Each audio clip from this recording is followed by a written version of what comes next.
सुमित जी कैसे हैं पड़ोसी? सर, सबसे पहले तो आपको सभी दर्शकों को नमस्कार। पड़ोसियों का हाल इतना बुरा है कि कहते हैं ना, कोई अगर मौत को तिल-तिल आते हुए देखे, उसका दिल, दिमाग और हर सिस्टम फेल जैसे होता है, वही हाल पड़ोसियों का है। ऐसे कहते हैं, हिंदी में कहावत है, तिल-तिल के मरना। अगर किसी की तिल-तिल के मरने वाली दशा देखिए तो पाकिस्तान जाइए, पाकिस्तानियों को देखिए। और हमने तो इनको कई बार कहा था, बेटा पानी पिला-पिला के मारेंगे या दौड़ा-दौड़ा के मारेंगे, तो वो हालत इनकी हो रही है। अब ये डिसाइड करें, पानी पी के मरेंगे फ्लड में या बिना पानी के मरेंगे सूखे में। और इनकी जो फसल है सर, वो तो बिल्कुल आज बिल्कुल निश्चित आपको कह रहा हूं कि 21% जो हमने पानी, जो अभी इम्पैक्ट आया, जो बागेतेल डैम वगैरह से हमने पानी बंद ना कर ना दिया। ना ना उसको मैं क्लैरिफाई कर दूं आपको। वो जो 21% का जो वो आप अगर उसको पूरा पढ़ेंगे, क्योंकि लोगों ने ऊपर जो लिख दिया है अ, उसको तो पढ़ा है लोगों ने, लेकिन जो वो नोटिफिकेशन है उसको नहीं पढ़ा। वो नोटिफिकेशन कहता है कि साहब कि अगर हम चिनाब के पानी को नॉर्मल अज्यूम कर ले तब 21% डेफिसिट है। परसेंट है, तो वो तो है ही नहीं। अब चेनाब का पानी तो सर बंद हो गया, कहाँ दिख रहा। अब कल अखनूर में पानी 1.5 फुट का था, जहां अखनूर में मतलब you can not look at that river, इतना फास्ट और इतना बड़ा है। 1.5 फुट 15-20 पानी, फीट 15-20 फीट वहां पे, और अच्छा पानी खासा होता करंट और होता है उसमें। भयंकर भयंकर चलता हो, मतलब उसमें तो घुसना ही नहीं सकता कोई। 15 कल तो लोग चल रहे, पैदल चल रहे थे। और ये जो इनकी खरीफ की फसल है, ये तो गई। मैंने किसी एक दो किसान भाइयों से भी पूछा, मैंने कहा यार अगर ये 20-21% पानी कम हो गया तो क्या होगा खरीफ की फसल का? कह रहे 100% गई। तो इनकी भुखमरी के पूरे लक्ष्य क्या, पूरे योग बन रहे हैं। क्योंकि कल हमने जो इनको 4 चीजें बोली थी, एसएसएस, स्पीड, सिक्रेसी और स्पीड सिक्रेसी, और क्या था, स्पीड सिक्रेसी एंड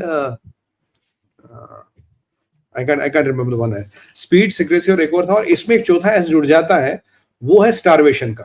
तो 3 एस हमने बोले थे, चौथा एस हमने जोड़ा नहीं था, वो है स्टारवेशन का। क्योंकि अब जो स्टारवेशन इनका होगा, वो हालत इनकी और होगी। देखिए, अब इनका अगर पूरा बायोडाटा निकाला जाए, शुरू से शुरुआत की जाए, इन्होंने रशिया से उम्मीदें लगाई, रशिया ने मना कर दिया, भाई हम कुछ नहीं देंगे। कल पुतिन साहब की मोदी जी से बात हुई, बोला हम आपको फुल सपोर्ट देंगे।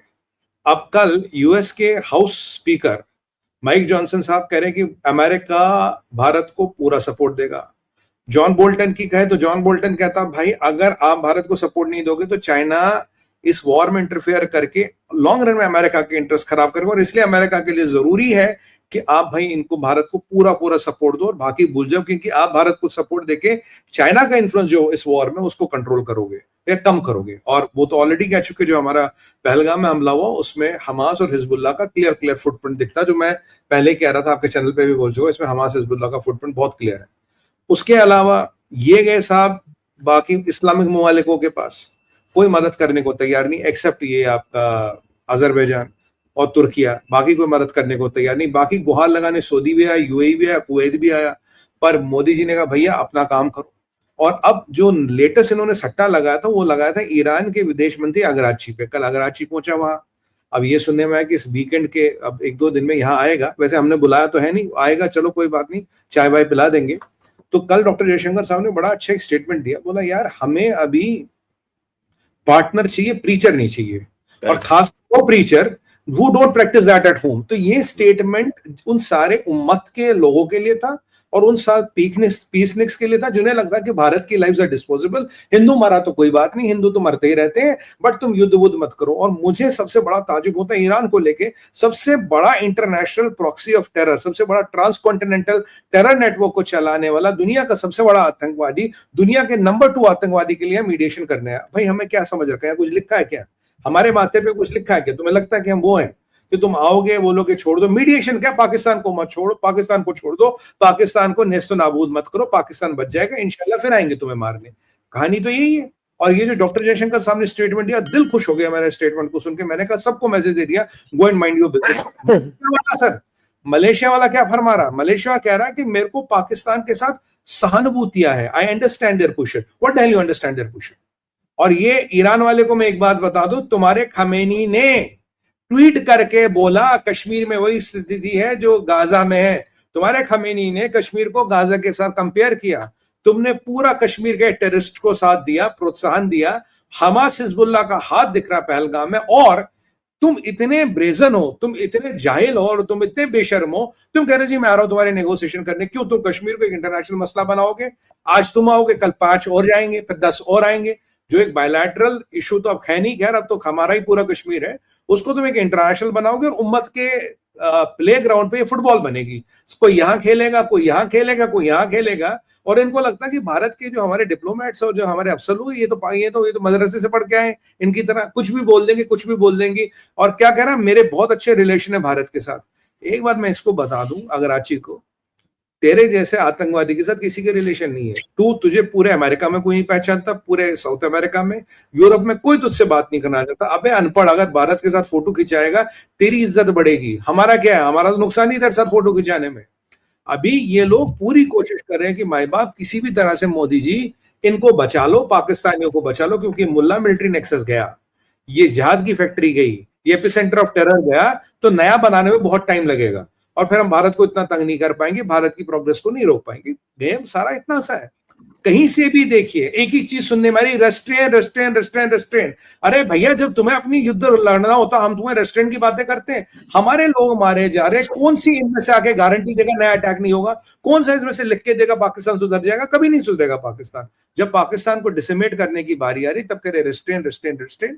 क्यों डर लग रहा कि मोदी जी एयर चीफ से मिल रहे हैं, मोदी जी डोवल साहब से 2 बार मिले, मोदी जी आपके नेवल चीफ से मिल रहे हैं, उससे डर लग रहा है? भारत की इतनी तैयारी देख के डर लग रहा है? भारत ने बंकर फिर खड़े कर दिए, इससे डर लग रहा है? भारत में जो हमारा जो ये आजकल ये what you call this emergency drills हो रही है, इसको देख के डर लग रहा है? सिविल डिफेंस ड्रिल्स हो रही है। और जो हमने बंकर जो 1971 में सर हमने छोड़ दिए थे, उनको फिर मरम्मत करके दुरुस्त कर दिया। हमने पंजाब में फसल काट ली, जो गेट के उस पार की फसल थी उनको भी हमने सिक्योर कर लिया। पंजाब में रेनफोर्समेंट कर रहे हैं, पंजाब में स्लीपर सेल्स पकड़ी जा रही है सर। आप देखिए 5 ग्रेनेड स्लीपर सेल देखिए ना, वो स्लीपर सेल सबसे बड़ी तो ये फार्मर्स ऑर्गेनाइजेशन है। ये एक्टिवेट हो गई ना, इनको एक्टिवेट कर तो दिया, ये कह तो रहे फिर से प्रोटेस्ट करने आ गए। आप देखिए पंजाब पुलिस ने सेंट्रल फोर्सेस के साथ मिलकर स्लीपर सेल तो पकड़ी है। अब ऐसी कितनी स्लीपर सेल है पंजाब में, कितनों को एक्टिवेट करने वाले हैं? और इसीलिए जो हमारी तैयारी भी चल रही है उसको निरस्त करने के लिए राहुल गांधी क्या कह रहा था? राहुल गांधी कह रहा था अभी हमला करो, अभी करो, मैं चलता हूं, चलो अभी करो, अभी करो। क्योंकि वो चाहते थे वहां इंडियन फौज की कैजुअलिटीज हो, पीछे से स्लीपर सेल्स को एक्टिवेट करे, और जो हमारा वीट है, जो अब तक हाईएस्ट मतलब प्रोडक्शन हुई है वीट की, हम वो फसल हार्वेस्ट ना कर पाए, भुखमरी आए देश में। ये इनके बड़े बड़े प्लान होते हैं। नहीं तो ये राष्ट्रवादी काहे को बनेंगे? राष्ट्रवादी बनते इसलिए कि भारत की वाट कैसे लगाई जाए, कब लगाई जाए, किसके माध्यम से लगाई जाए। अब देखिए सारे इन गैंगों को एक्टिवेट करेंगे, एक एक करके ये सारी गैंग्स एक्टिवेट होंगी। और बाकी पाकिस्तान की हालत तो ये क्या है। कहा सुना ना आपने आज? किन्होंने? खड़गे ने। नहीं वो नहीं देखा सर, क्या बोला? खड़गे ने बोला ये मोदी को 3 दिन पहले से पहलगाम का पता था, इसीलिए उसने कश्मीर का विजिट कैंसिल कर दिया। तो लोगों ने उसको बताया कि भैया वो तो कश्मीर जा ही नहीं रहे थे, वो तो जम्मू जा रहे थे। उसको ये नहीं पता होगा ना सर, जम्मू और कश्मीर में 300 किलोमीटर का डिफरेंस है। किसी ने बताया नहीं, वो तो वही पढ़ा होगा ना 5वीं कक्षा में J&K, उसे लगता है ऐसे है, ऐसे है। भैया 300 किलोमीटर का डिस्टेंस है खारगे जी, जरा भूगोल समझ लो, ज्योग्राफी का जरा दुरुस्त कर लो, क्रैश कोर्स ले लो। नहीं तो जयपुर डायलॉग देखते रहो, हम आपको क्रैश कोर्स कराते रहेंगे, वो भी फ्री में, पैसे नहीं लेते हम किसी से।